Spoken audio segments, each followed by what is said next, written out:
N Sitaram ಅವರ ನನ್ನ ಬಾಲ್ಯ ಸಂವಾದ ದಿನಗಳಲ್ಲಿ ನಮ್ಮ ಆಗಲೇ ಕಾಲೇಜಲ್ಲಿ ನನಗೆ ಎಷ್ಟು ಕಡಿಮೆ ಮಾರ್ಕ್ಸ್ ಕೊಡ್ತಾ ಇತ್ತು ಅಂತ.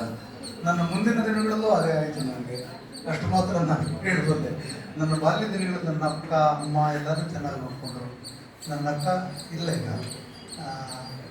ನನ್ನ ಬಾಲ್ಯ ದಿನಗಳು ನಾನು ಮುಂದೆ ಏನೋ ಈ ಥರ ಧಾರಾವಾಹಿ ಇದೆಲ್ಲ ಮಾಡಬೇಕು ಅಂತ ಅಂದ್ಕೊಂಡೇ ಇರಲಿಲ್ಲ. ನಾನೇ ನಮ್ಮ ಮನೇಲಿ ನನ್ನ ಇಂಜಿನಿಯರು ಡಾಕ್ಟ್ರು ಮಾಡಬೇಕು ಅಂತ ಅನ್ನಿಸ್ತಾ ಇದನ್ನು ಮಾಡ್ಕೊಂಡಿದ್ರು. ನಾನು ಯಾವುದಕ್ಕೂ ಲಾಯಕ್ ಅಂತ ಇರೋದ್ರಿಂದ, ಯಾವುದಕ್ಕೂ ಸೀಟ್ ಸಿಕ್ಕದೇ ಇರೋದ್ರಿಂದ ಈ ಕಡೆ ಬಂದೆ ಅಂತ ಅನಿಸುತ್ತೆ. ಈ ಕಡೆ ಬಂದ ಮೇಲೆ ನೀನು ಎಲ್ಲೇ ಇರು, ನಿನಗೊಂದು ಪ್ರತಿಭೆಯ ಒಂದು ಇದಿರುತ್ತೆ. ಆ ಪ್ರತಿಭೆ ನನಗೆ ಹೀಗಿರಬಹುದು ಅಂತ ಅಂದ್ಕೊಂಡು ಹೋಗಿ ಪ್ರತಿಭೆ ಇದೆ ಅಂತ ಅಲ್ಲ. ನನ್ನ ಮೇಷ್ಟ್ರುಗಳು ಅನೇಕರು ನನಗೆ ನಟನೆಯನ್ನು ಕಲಿಸಿದ್ರು. ನನ್ನ ಮೇಷ್ಟ್ರುಗಳು ಅನೇಕರು ನನಗೆ ನಾಟಕಗಳನ್ನು ಓದಿಸಿದ್ರು. ಕುವೆಂಪುರಂಥ, ಅನಂತಮೂರ್ತಿಯವರಂಥ, ಲಂಕೇಶ್ವರಂಥ ಬರಹಗಾರರು ನನಗೆ ಓದನ್ನು ಕಲಿಸಿದರು. ಇದೆಲ್ಲದರ ಪ್ರೇರಣೆಯಿಂದ ನಾನೇನೋ ಮಾಡೋಕ್ಕಾಯ್ತು. ಆ ಥರ ಅದರಿಂದ ಮಾಡ್ತೇನೆ. Thank you. ಅದೇ ನನ್ನ ಬಾಲ್ಯ.